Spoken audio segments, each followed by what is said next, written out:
The grace of our Lord Jesus Christ and the love of God and the communion of the Holy Spirit be with all of you. The vocation of the Holy Spirit, Father, Son, and Spirit. And I'll bet you're not sure where the church got that verse, okay? It's the last verse of the second book of Corinthians from St. Paul. The very last verse. Isn't it funny? St. Paul uses it to conclude his letter to the Corinthians, and we use it as a greeting, the same exact words. And so our song today wasn't the song that I'm traditionally familiar with. I recall back in my day, many of you may remember the song that they played a lot on this particular day. Oh God, Almighty Father. Now let me sing it to you for a minute. Oh God, Almighty Father. Now, many of you remember that. I won't go much further, but the refrain is what I want to focus on. The refrain goes like this. Oh, most holy Trinity, undivided unity. Holy God, mighty God, immortal. You've heard that. I'm sure many of you have been coming to Mass for a while. They probably only play it a couple times a year. But I want to focus on that the Holy Trinity is undivided unity. And I moved away from the sign of the cross where I started my thinking on the homily. But maybe because this particular Sunday, we only devote one Sunday right to the Blessed Trinity. So we might consider the teaching just one more teaching in a whole catalog of teachings of the church. One more element of faith among so many others that we have. Yet that's not the case at all. Rather, it is the pillar upon which so many elements of faith rest. The anchor that secures so much of what we believe about life, about God, even about ourselves. And yet this pillar wasn't always the pillar, wasn't always evident to those believers who paved the way for the faith we embrace today. Father, Son, and Spirit. The Father part was almost certainly the easiest for those first disciples to understand at some level, because after all, the Jewish community that gave rise to those first Christians believed in a God who reflected those same sorts of attributes of God the Father that we still hold dear to us today. God is almighty, God is just, God is judge, God is lawgiver, God is mercy, God is Lord, God is wisdom, God is partner and covenant. In many ways, the God the Father we believe in is all those things. But as the early church reflected on the teachings of Jesus, reflected on his miracles, and most importantly, reflected on his death and resurrection, they began to understand Jesus in a much, much deeper way. Was he God? Was he not? If he was God, what would that mean?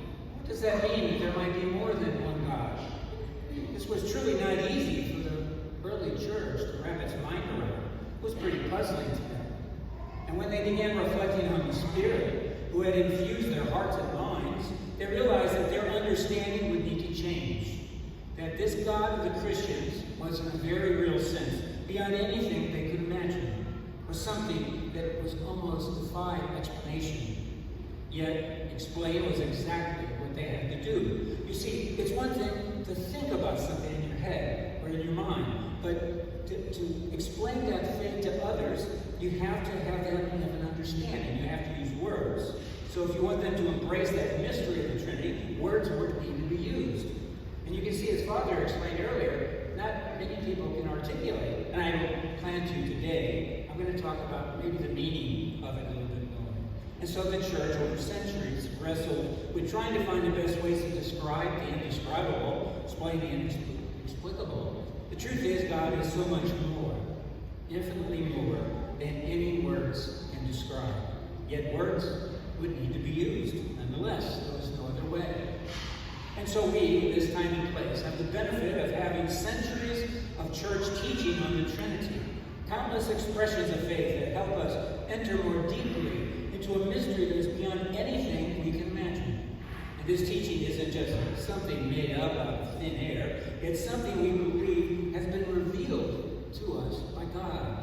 Something we could never have come up with on our own. God being at work in the hearts and minds of the church, guiding, illuminating, is the premise upon which all of our church teachings rest. Believing that God works that way takes faith. It's important to remember, however, that whatever we as church say about God and faith, it's always limited. It always falls short of what it seeks to do. And That is, to provide us with a window into who God is. Yet, that doesn't mean that there isn't truth in what the church says about God. It just means that it can't ever be the whole story. With God, there is always more. Always. And at the core of the church's teaching are the words that I began this homily with. The refrain of the hymn, Undivided Unity. The Holy Trinity is undivided unity. Sometimes when we hear something enough, we hear it countless times, we sort of stop thinking about it. Stop listening to what is being said. Stop wondering what something might actually mean. And the Holy Trinity is no different. Undivided unity. Think about it for a moment. Why is knowing this and believing this important for us? Because believing that God is undivided unity, bound by love, means that we are also meant to reflect a kind of undivided unity in ourselves. Isn't that what a life of faith is all about? Isn't that why we seek to live lives in imitation of Jesus? To put it another way, didn't God become like us so that we could become like Him? How then can we be in undivided unity when there is so much disunity in the world? So many voices clamoring for our attention, so many varying opinions that we can easily become confused.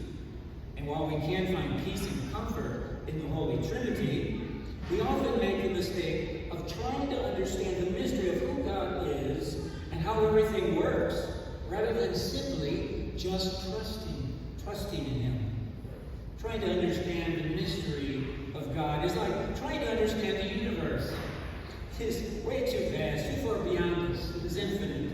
We can't try to unravel its mysteries, but the more we discover, the more we realize what we don't know.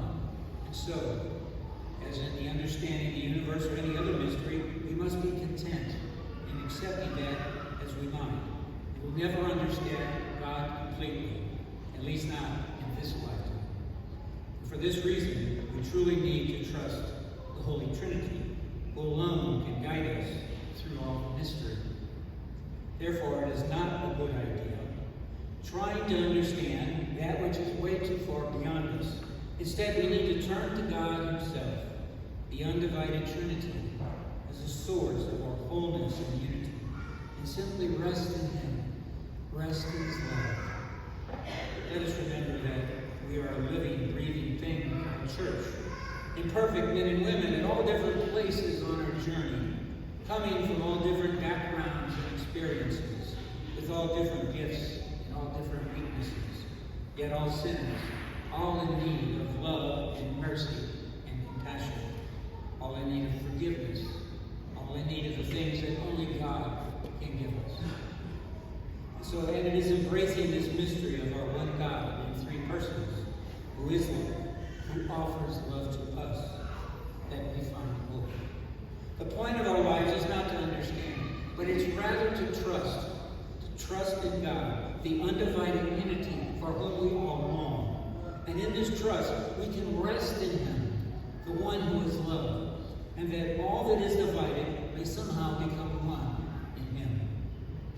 And so on this Trinity Sunday, may we have the healing and wholeness for which we long. May we trust in God that all which is divided will eventually be united in Him. May we give glory and praise to the Holy Trinity in our prayer. May we be content in the mystery of God as we rest in His love.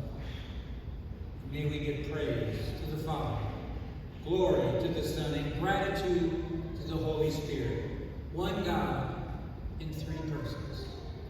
In the name of the Father,